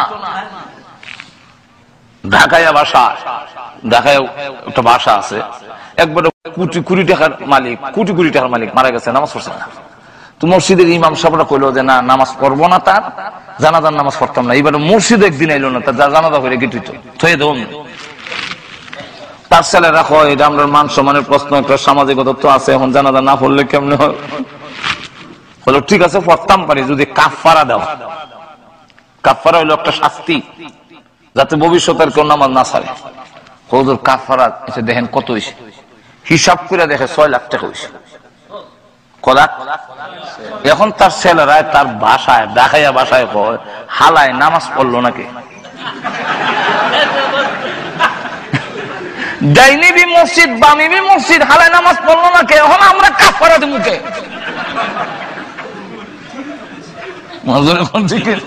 বাসার থেকে বাইরে ডাইনো মসজিদ আছে, ডাইনিবি মসজিদ বামিবি মসজিদ, হালায় নামাজ, হালাইটা তার বাসা হই, হালায় নামাজ পড়লো নাকি? আমরা এখন কাফারা দেব মুখে, আমরা কাফার দেব। টাকার মালিক হন আমরা, কামাইছেন আপনি বাবা। এখন দম যাওয়ার সাথে সাথে ছেলেরা মালিক হয়ে গেছে, আপনার কাফারাও দিবে না। যেরকম ঠিক কিনা? তো ছোট ভাই অসুবিধা হইতেছে আপনাদের, ছোট ভাই অসুখ বড় ভাইরে বুঝাই, দেখো ইটা কইরা অট্টালিকা করবা, করলে লাভ হইব কিটা? তুমি একলা ফিডা খাইবা, গুনার ফিডাটা কিন্তু তুমি একলা খাইবা, কেউ নিত না, বউ নিত না, কুড়িও নিত না, কুয়াও নিত না, কেউ নিত না, ফিডাটা একলা খাওয়ান লাগবো। আর বুক করবো তোমার জিনিস সকলে, তোমার বন্ধকে নাই 100 টাকা, 5.5 কাপড় আছে, আর কিছু নেই। তো হে বেটা তো পয়সার দাম দাঁত ফিরে রয়েছে, এই ওয়াজ তো তার গুসা লাগে, কখন সর্দা দাঁত চলে দিব, ওয়াজ করার জায়গা পাস না। আমি আমার বউ বাচ্চার জন্য, মা বাপের জন্য করি, আর তুই ফরের লেগে করি, তুই মূল্য হইয়া তাকে ফরের লেগে করছি, কফর কেউ আপন নয়। একদিন 2 দিন 3 দিন যখন ওয়াজ করছে, একদিন কয়, তুই আমার বুঝাই পারবি নি ফর কেমনে? আপন আমার সন্তান, আমার বউ, আমার মা বাপ, ফর হইলো কেমনে বুঝাইছেন দেখি?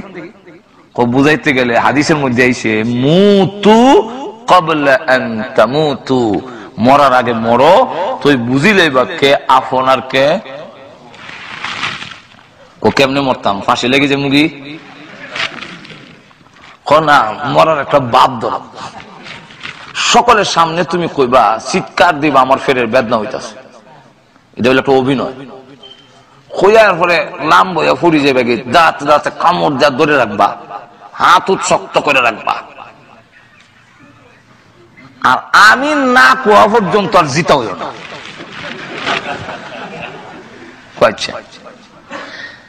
হঠাৎ করে হ্যাঁ অভিনয় করে বেড়া ঘুরে গেছে, দাঁত কামড় দিয়া শ্বাস ফালায় না।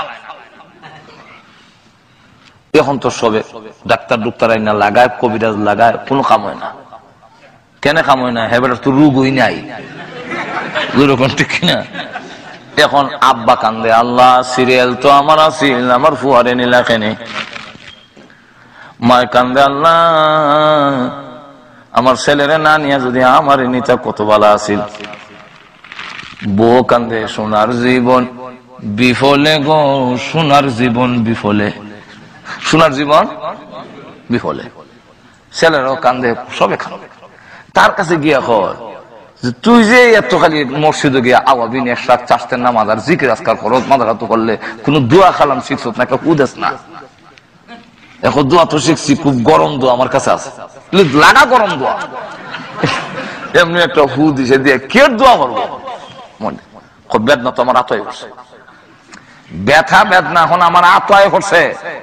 যার উপরে ফেলামু ওই মরবো। তবে মরার সম্ভাবনা আছে, মরতেও পারে নাও মরতে পারে, মরার সম্ভাবনাটা বেশি। আর বায়ু উঠে যাবে, কত দোয়া তো আসলে গরম, গরম হয় কইও। এখন কয় আব্বা আমার আত্মার বেশি সব রাখতাম পারতাম না। আব্বারে ওয়াজ করে, আব্বা এই পৃথিবীতে আকাশের নিচে জমিনের উপরে আপনার চাইতে দরদি সন্তানের জন্য পুরুষের মধ্যে আর কেউ নাই। পুরুষের মধ্যে বাবা হইল সবচেয়ে বেশি দরদি।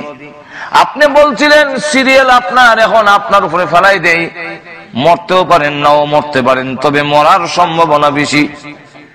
এমনি আব্বা চকুল্লা দেখ, একটা মরে ইডুই বালা, আর একটা মরে লাভ নাই। হায়াত না থাকলে কিন্তু তুমি জোরে রেখা দিলে বা। এখন আপনারা কি মনে করেন বাপ কি বেদনা নিতে রাজি হইছে? আর একটু জোরে কন। আর সুদকুরটা ঘুমাইয়া শুনতাছেনি আল্লাহর নবী সালামিক রাহমাতুল লিল আলামিন পৃথিবী থেকে যেদিন বিদায় হয়ে যাবে, আম্মা জানা আয়েশা বলেন চাদর দিয়ে নবীজিকে আবৃত করে ডেকে রেখেছি। হঠাৎ করে আমি তাকায় দেখি আল্লাহর নবী চাদরের ভিতরে একটা হাত একবার গোটায়, হাতটা আবার লম্বা করেন, পা এভাবে গোটায় আবার পা লম্বা করেন। যে আমরা খিচুনি যে শুরু হয়, সাকাত আরম্ভ হবার সময় দেখবেন এমন কিছু টানা আসা শুরু হয়। আমরা ঘুমো ধরলেছে না এটা।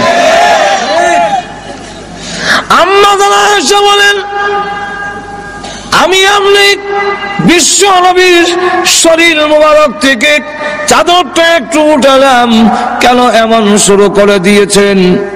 নিষ্পাপ নবী, আল্লাহর নবী মাসুম, আল্লাহর নবী বিশ্ব নবী যিনি, উনি হলেন আল্লাহর পরে ওনার সম্মান তামাম পৃথিবীর ঊর্ধ্বে কারোর সাথে তুলনা হয় না,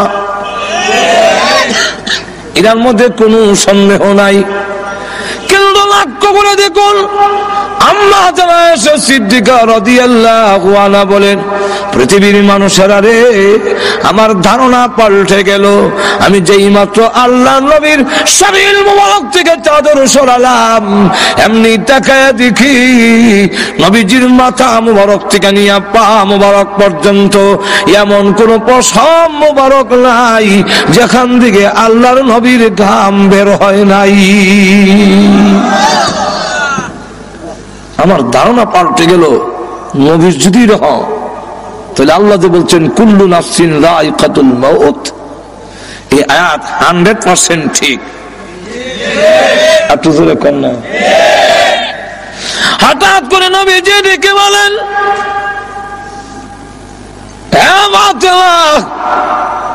দরজার দিকে তাকে দেখো গো মা, কে যেন সালাম দেয়, বারবার পারমিশন চায়।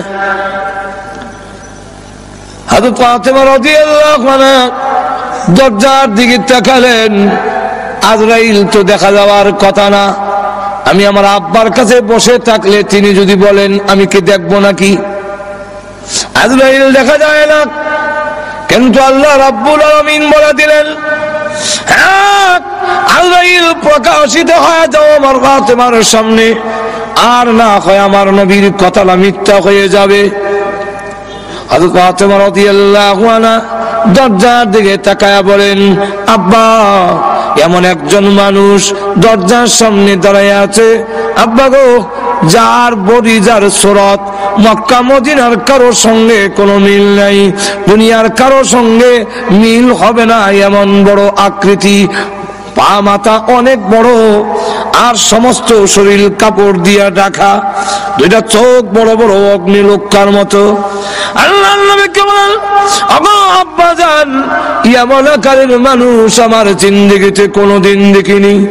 আল্লাহ নবীর মাথা মুবারকে ব্যথা, বুকে ব্যথা, তারপরও উনি বহু কষ্টে দরজার দিকে তাকিয়ে বললেন, মা হাযা মালাকুল মউত, হাযা হাজিমুল লাজ্জাত ইয়ানিল মউত। ও মা, তিনি হলেন আজরাইল, মালাকুল মউত, তিনি হলেন দুনিয়ার সমস্ত স্বাদ কর্তনকারী, যিনি দুনিয়ার সমস্ত স্বাদ মজা কেটে দেয়, সেই আজরাইল গোমা হাজির হয়েছে। হযরত ফাতেমা রাদিয়াল্লাহু আনহা বলেন, ওগো আব্বা জান, এই মুহূর্তে কেন তিনি আসলেন? কয়েক সপ্তাহ ধরে আপনি অসুস্থ, এই মুহূর্তে কেন এসেছেন? আমার বলবার বাকি নাই, আপনাকে নেওয়ার জন্য এসেছেন। না, পারমিশন দিব না, অনুমতি দেওয়া হবে না আপনার এই ঘরে ঢোকার জন্য। হ্যাঁ আব্বা, আপনি পৃথিবীর থেকে বিদায় হয়ে গেলে আমি কোথায় যাব? কার কাছে দুঃখ প্রকাশ করব? হাসান হোসেন কার কাছে গিয়া প্রবোধ নেবে? না, পারমিশন দিব না। আল্লাহ নবী রেখে বলেন, ও ফাতেমা, দরজা বন্ধ করে রাখতে পারো, কিন্তু জেনে রাখো আজরাইলকে ফিরায় রাখা সম্ভব নয়। মাগো, কারো পারমিশন নেয় না, কারো ঢোকার জন্য আজরাইল অনুমতি নেয় না। এটা আমার সম্মান, এটা আমার মর্যাদা, আমার অনুমতি নিয়ে ঢুকতে চায়। অনুমতি যদি না দাও, সে কিন্তু অনুমতি ছাড়া ঢোকার পারমিশন তাকে আল্লাহ দিয়ে রেখেছেন। সুতরাং পারমিশন দিয়ে দাও, অনুমতি দিয়ে দাও, জানায়া দাও আমি বলেছি ঘরে ঢোকার জন্য।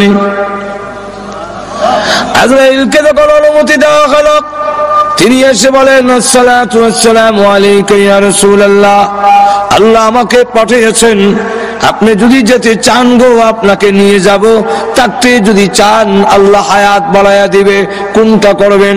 আল্লাহ নবী বলেন, তুমি অপেক্ষা করো, যাব কি যাব না এখন বলবো না, হাত্তা ইয়াতিয়ানি জিবরাইল, জিবরাইল আমার কাছে আসার আগ পর্যন্ত তুমি অপেক্ষা করো। জিবরাইল আসার পরে আল্লাহ নবী রেখে বলেন, জিবরাইল, আজরাইল বলে আমার নাকি যাওয়ার সময় হয়ে গেছে, তোমার মতামত কি? জিবরাইল আলাইহিস সালাতু ওয়াস সালাম তখন কোরআন শরীফের একটি আয়াত তিনি পড়লেন, ইন্নাকা মাইয়িতুন ওয়া ইন্নাহুম মাইয়িতুন। ওগো নবী, আল্লাহ আগেই বলেছেন আপনিও মরণশীল, তারাও আপনার দুশমনরাও। আমার মা বুঝুনি কেন জানি, কিছু হা না কর না কেন? রাসূলকে বলতেছেন ইন্নাকা মাইয়িতুন ওয়া ইন্নাহুম মাইয়িতুন, আপনিও মরণশীল, আপনার দুশমনরাও মরণশীল। আল্লাহর নবী বুঝে ফেললেন জিবরাইল ইঙ্গিত দিয়েছে চলে যাওয়ার জন্য। নবীজি কান্দেন। জিবরাইল ডেকে বলেন, ইয়া রাসূলুল্লাহ, ইয়া হাবিবাল্লাহ, আপনি আপনার বন্ধুর দরবারে যাবেন, রফিকে আলা, পরকালে আপনার নাজ নেয়ামত ইহকালের চাইতে আরো অনেক বেশি। ওগো নবীজি, সম্মান বেশি হবে, আপনি কান্দেন কেন? নবীজি বলেন, জিবরাইল, আমি আমার জন্য কান্দি না। কার জন্য কাঁদছেন? ফাতেমার জন্য। ফাতেমাকে আল্লাহ আগেই তো আপনার মধ্যে সুসংবাদ দিয়েছেন, জান্নাতের সর্দারনি হবে। নবীজি বলেন, না, আমি ফাতেমার জন্য কান্দি না, হাসান হোসেনের জন্য কান্দেন। হাসান হুসাইনকে সুসংবাদ দেওয়া হয়েছে তারা জান্নাতের যুবকদের লিডার হবে। নবীজি বলেন না, হাসান হুসেনের জন্য কান্দি না, কান্দি আমার গুনাহগার উম্মতের জন্য। জিবরাইল বলেন, হুজুর উম্মতের জন্য কান্দার দরকার নাই। তখন নবীজি আপনি কেন কান্দেন? আপনার উম্মতের নাম ঠিকানা সহ সবগুলো আপনার রওজাতে পৌঁছাইয়া দেওয়া হবে। নবী যাওয়ার দরকার হয় না, বিশ্ব নবী কোথাও যাওয়ার প্রয়োজন নাই, দুরূদ আর সালাম আনার জন্য নবী যাওয়ার দরকার নাই। কারণ নবী কেন নিবেন, নবী কেন আসবেন? আমার ডাকে নবী আসবেন। যদি আমি দামি হই তাহলে আমার ডাকে আরেকজন আসবে। ঠিক কিনা? হুজুর যদি ডাক দেখে এদিকে আইব, এখন কি আপনারা কইবেন হুজুর এদিকে?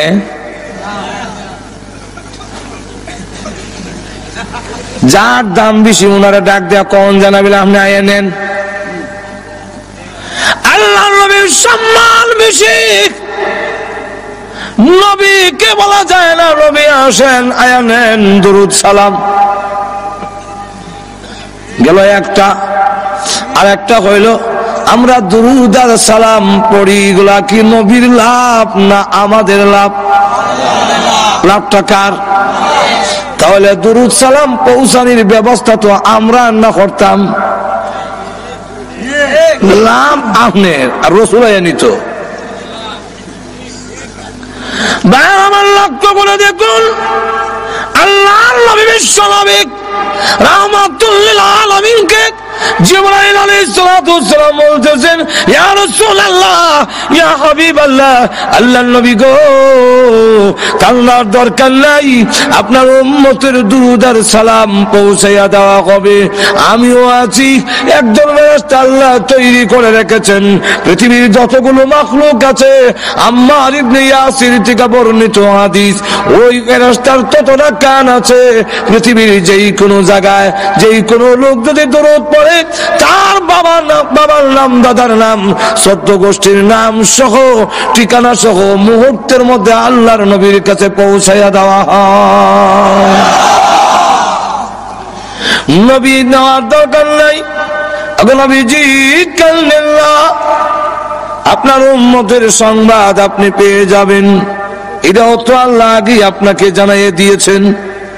নবীজি ডাক দেবেন, জিবরাইল উম্মতের সংবাদ পাবো কি পাবো না, এই জন্য কান্দিনা জিবরাইল।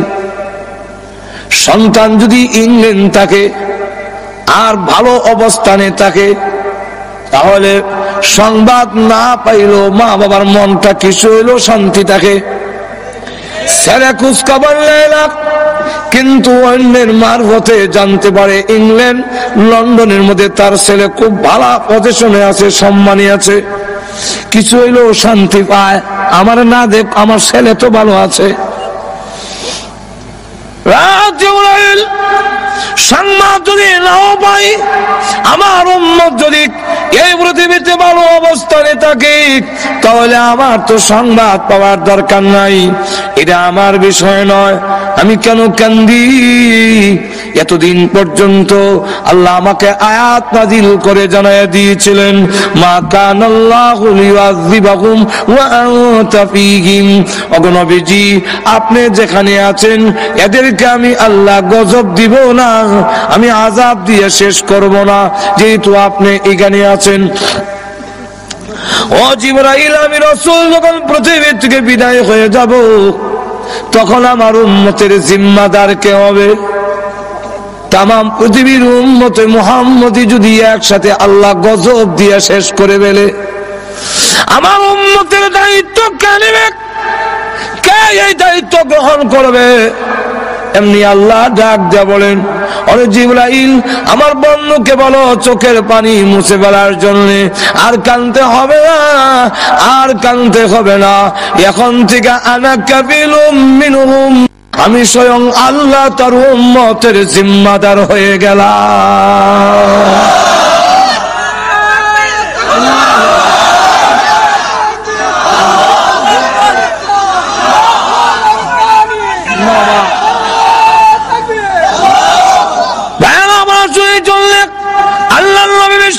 মালিক রাহমাতুল লিল আলামিন তখন ডাক দিয়া বলেন, ওরে জিবরাইল আজরাইল, এবার আমার রূহ তুমি বের করো।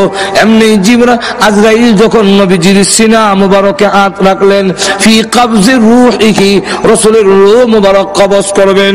আল্লাহর নবী জিজ্ঞাসা করেন, আজরাইল তুমি আমার বুকে হাত রেখেছো, মনে হয় যেন উহুদ পাহাড়টা আমার বুকে রেখে দিয়েছো।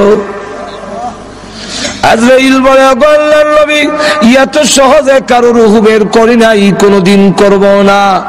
এরপর এরকম আল্লাহর নবী বিশ্ব নবী রাহমাতুল লিল আলামিন একটি পাত্রের মধ্যে হাত ভিজায় মুখের মধ্যে মালিশ করে আর বলে, আল্লাহুম্মা বির রাফিকিল আলা, আল্লাহুম্মা ইন্নী আউযু বিকা মিন সাকরাতিল মাউত ওয়া গামারাতিল মাউত।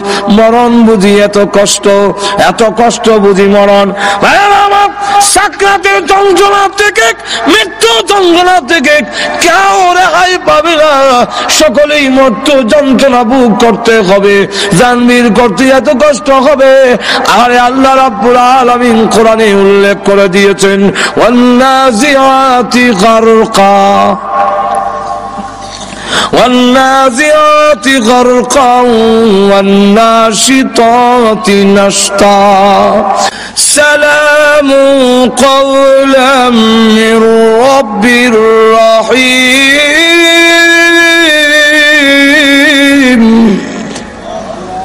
আমার পক্ষ থেকে আমার বন্দারে সালামটা দিয়ে দিও।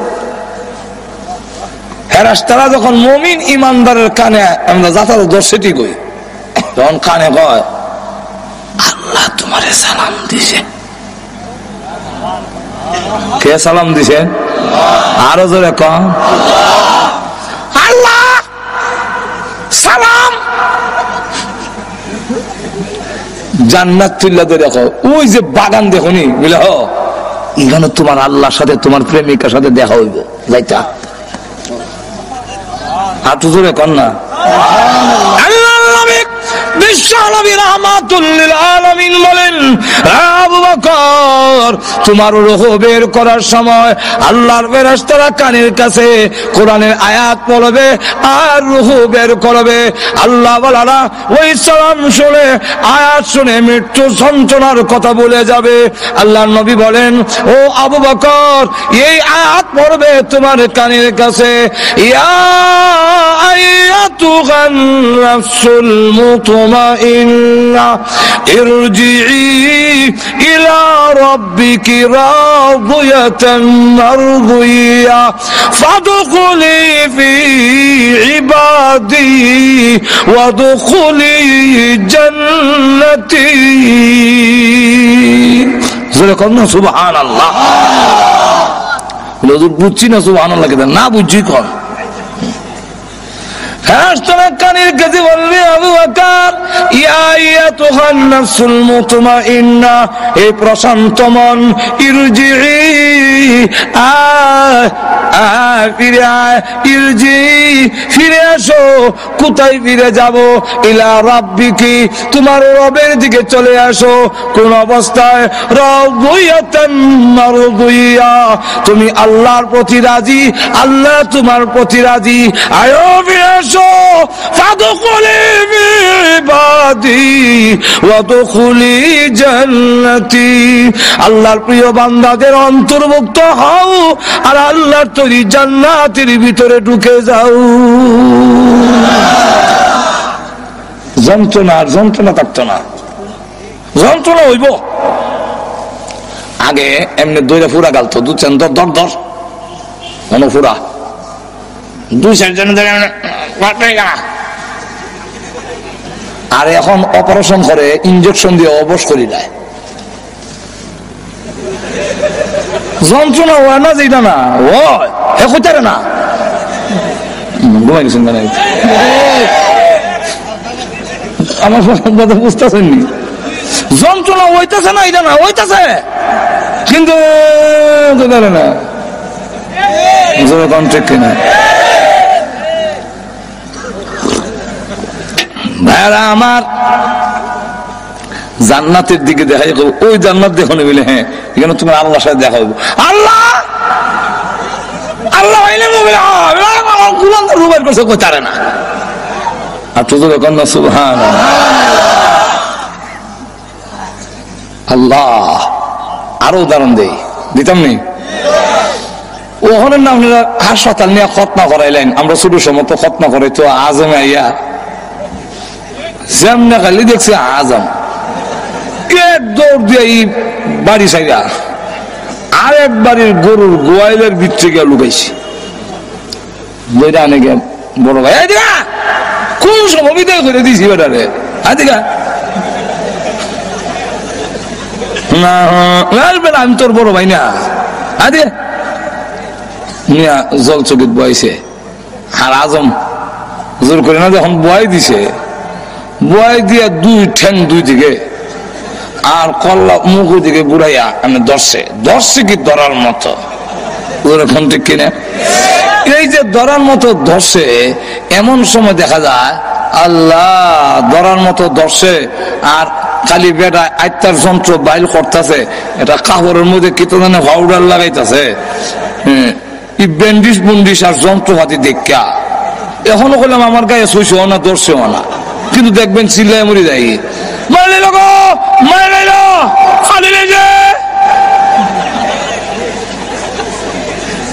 আর যে ধরছে এখন কইতাছে না না কিচ্ছু লাগবে না কিচ্ছু কোনটা না এই দেশে মা ঘর থেকে ডাক দিয়া কয় আমার ফোয়ার মেরে নিবে, আমার তোর মা থাকতে কে রে তোর রকম ভালো লাগে না, বুঝে খুব ভালো করে। এখন হ্যাঁ আবার মিষ্টি খুব পছন্দ করে, ছোট সময় তো মিষ্টি খাবে লেগে বড় ভাগল দেওয়া না, তো একলা মিষ্টি বাড়েছে কয় আর মুখ নিয়ে একলা মিষ্টি দেয়, তো মুখের সামনে না কয় দেখ রসগোল্লাটা দেখ, এমনি খালি রসগোল্লা দেখছে। এখন আর যন্ত্রের দিকে খেয়াল নাই, তো যন্ত্রণাও নাই, এখন খালি হেওয়ানিটা আছে, মানে খালি এইটা নাই আর এখন খালি যন্ত্রণা নাই, খালি হেওয়ানি। এই অবস্থায় রসগোল্লা দিছে মুখে, মুখে দেওয়ার পরে যেই মাত্র এখানো করছে দাঁত করতো রসগোল্লা সারা জিব্বা যখন সরি গেছে কি চোখ টিপ দিয়া ভয় করো না, চিন্তা করো না, ঘাবড়াও না, ওই জান্নাত তাকায়া দেখো, জান্নাতের দিকে তাকাইয়া রসগোল্লা শরবতের গ্লাস মুখের সামনে দেখায় তোরে খাওয়াইতাম। এই অবস্থা দেখে আজরাইল কোন সময় তার রূহ বের করেছে একটুকু খবর থাকবে না, যদি সত্যিকারের মুমিন হওয়া যায়। আর না এমন চাপ দিয়ে ধরবে, হাড্ডিগুলো যখন ভেঙে চুরমার হয়ে যাবে, চিৎকার হয়ে থাকবে তোমরা গো আমাকে একটু সাহায্য করো, কিন্তু না কেউ সাহায্য করবে না। একটা জিতা বকরি ছাগলের চামড়া টেনে চুললে যদ্দুর কষ্ট হবে, এর চেয়ে বেশি কষ্ট অনুভব হবে যখন প্রাণ পাখি বের হয়ে যায়। এমন হয় অবস্থা শরীরে একটা মাছি বসলেও সে ব্যথা পায়, বরদাস্ত করা যায় না। এমন কোন অঙ্গ নাই যা ভালো রয়েছে, সবগুলো ভেঙে চুরমার করে বেড়ে দিয়েছে, সবগুলো ভেঙে একবারে শেষ করে দিয়েছে। এইভাবে রূহ বের করে যখন নিয়ে যাবে আল্লাহ রাব্বুল আলামিনের দরবারে, আর দেহটারে গোসল গোসল দেয়, আস্তে দাও, বড় দুঃখ পায়, আস্তে দাও। ওই অবস্থা যদি দেখে বলে তোমরা কারা গো, দাও আমাকে তাড়াতাড়ি কবরে নাও, কবরে নিয়ে যাও, কবর আমার জন্য বড় আরামের ঘর, তাড়াতাড়ি নিয়ে যাও। আর যদি গুনাহগার হয় ডেকে বলে আমার নিও না, বিদায় দিও না। এই দেহটাকে কবর নিয়ে শুয়ে দিলে আযাবের কোনো সীমা থাকবে না। কবরে যখন নিয়ে যাক, কবরের আযাব থেকে কেউ রেহাই পাবে না। আল্লাহর নবী বিশ্ব নবী রাহমাতুল লিল আলামিন বলেন, কবরের আযাব থেকে যদি রেহাই পেত আমার সাদ ইবনে আবি ওয়াক, আমার সাদ ইবনে মুআয রাদিয়াল্লাহু আনহু রেহাই পেত।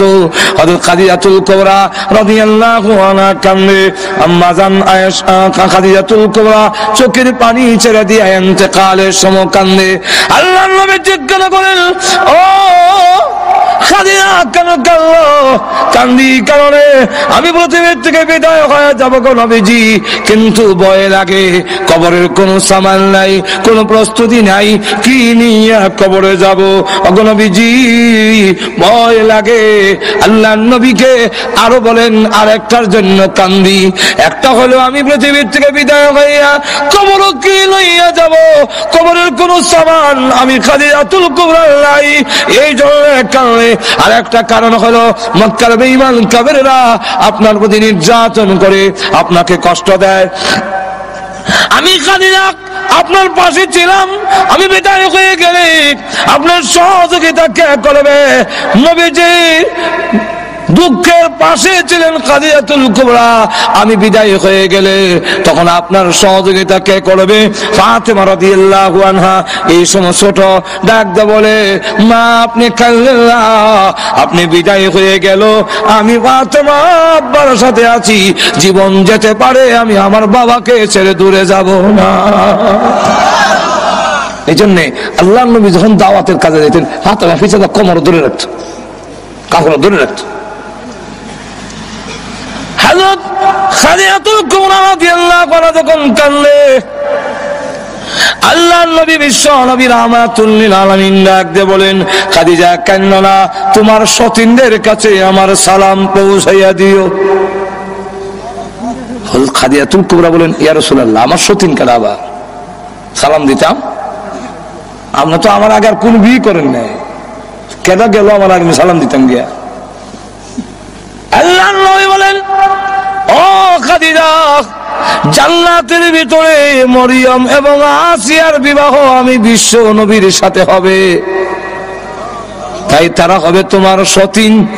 এই কথার মাধ্যমে জানাইয়া দিলাম সালাম দিও, এর অর্থ হলো তুমিও আল্লাহর তৈরি জান্নাতের ভিতরে চলে যাচ্ছ। তাদেরকে সালাম দিতে গেলে জান্নাতে যাও লাগতো না, দুজকে গিয়া পাইব। হযরত খাদিজাতুল কুবরা রাদিয়াল্লাহু আনহা এরপরে ভয় করে, আল্লাহর নবী আপনার ব্যবহারের একটা কাপড় দিবে আমার কাপড়ের ভিতরে দেওয়ার জন্য। নবীজি আমার বিশ্বাস আপনার ব্যবহারের কাপড় যদি আমার কাপড়ের ভিতরে থাকে তাহলে কবর আমাকে চাপ দিতে পারবে না। হযরত খাদিজাতুল কুবরা রাদিয়াল্লাহু আনহার মতো মহিলা যাকে আল্লাহ সালাম দিয়েছেন, কে সালাম দিয়েছেন? আর আমরা দেশের মহিলারে না হয় প্রধানমন্ত্রী সালাম দিল কি তৈলতে সালাম পাইবা, 7 বছর পরে ভিডিও হইবা। এখন ঠিক এটা বাংলাদেশের পৃথিবীর ইতিহাস। ন্যায় সম্মানে বিদায় দেওয়া সম্মান করিয়া বিশ্বের বড় প্রেসিডেন্ট বুশ পর্যন্ত 8 বছর রইল ক্ষমতা, আর শেষ বেলা দেখা যায় জুতার ভিড়া দিয়ে বিদায় হইয়া দিছে। যাও যাও এখন ঠিক কিনা? খাদিজাতুল কুবরা মা বোন আছে আজকের মাহফিলের পিছনে, এই জন্য মা বোনকে বলবো যে খাদিজাতুল কুবরা রাদিয়াল্লাহু আনহা আল্লাহর নবী মনে হয় আমরা হুজুর আইতাছে, কারণ টাইম হইছে। হুজুর আনেন, হুজুর আনেন ভাইরা আমার, কারণ প্রত্যেকের তো একটা টাইম আছে, এখন ঠিক না? 12টার ভিতরে দোয়া হইব, তো আমরা বরুণা হুজুর উনিও আছেন, এসে দোয়া করবে। আবার 12টা বাজে গেলে অনেকের বাসা বাড়ি তো, এটা তো আর গ্রামগঞ্জ না, বাসা বাড়ি শেষে গেটে আর খোলা হয়তো না, সারা রাত 12 টাউন লাগবে খারাপ। আমার লক্ষ্য করে দেখুন খাদিজাতুল কুবরা রাদিয়াল্লাহু আনহা ইসলামের জন্য এই খেদমত করার কারণে মা বোনদেরকে বলো অনুসরণ করেন খাদিজাতুল কুবরা রাদিয়াল্লাহু আনহাকে। খাদিজাতুল কুবরা রাদিয়াল্লাহু আনহা আল্লাহর নবীর যেইভাবে সহযোগিতা করেছেন, একেবারে প্রাথমিক অবস্থায় সকলের আগে ঈমান আনলেন। আল্লাহর নবী বলেন, খাদিজা বলো লা ইলাহা ইল্লাল্লাহ মুহাম্মাদুর রাসূলুল্লাহ। সঙ্গে সঙ্গে তিনি পড়ে নিলেন। আল্লাহর নবী বলেন, খাদিজা প্রশ্ন করলেন, খাদিজাতুল কুবরা, তোমার কপাল ভালো, তোমার ভাগ্য ভালো, এটা আকাশের পূর্ণিমার চন্দ্র নয়। তাওরাত কিতাব যদি সত্য হয়ে থাকে, এর ব্যাখ্যা হলো আমিনার পূর্ণিমার চন্দ্র সর্বপ্রথম নবী হইয়া তোমার কোলে উদয় হবে। এটা হলো ব্যাখ্যা। নবীজি দিনের কাজে বাইরে থাকলে ধন সম্পদ উজাড় করছে নই, ধন সম্পদ বিরাট বড় শিল্পপতি আছেন, সব দিলাইছে ইসলামের লেগা। এরপরে আবার আল্লাহু আকবার, রাত্রে আয়েশা ডাক দেয়, খাদিজা লাব্বাইক ইয়া রাসূলুল্লাহ। প্রথম ডাকি জবাব দাও, ঘুমাও নাই? আপনি ঘুমাইলে আল্লাহ কাছে আমি কি জবাব দিব? আমি ঘুমাইলে আপনার দরজা যখন ডাকবেন, খাদিজা খাদিজা খাদিজা, আমি ঘুমোছিটে হয়ে ঘুমাইলাম, আপনার ডাক শুনলাম না। আল্লাহ কিয়ামতের মাঠে বলবে, ও খাদিজা, আমার নবী তোমার দরজায় ডাকে আর তুমি নাক ডাকে ঘুমাও। হাঁটু জোরে কর না।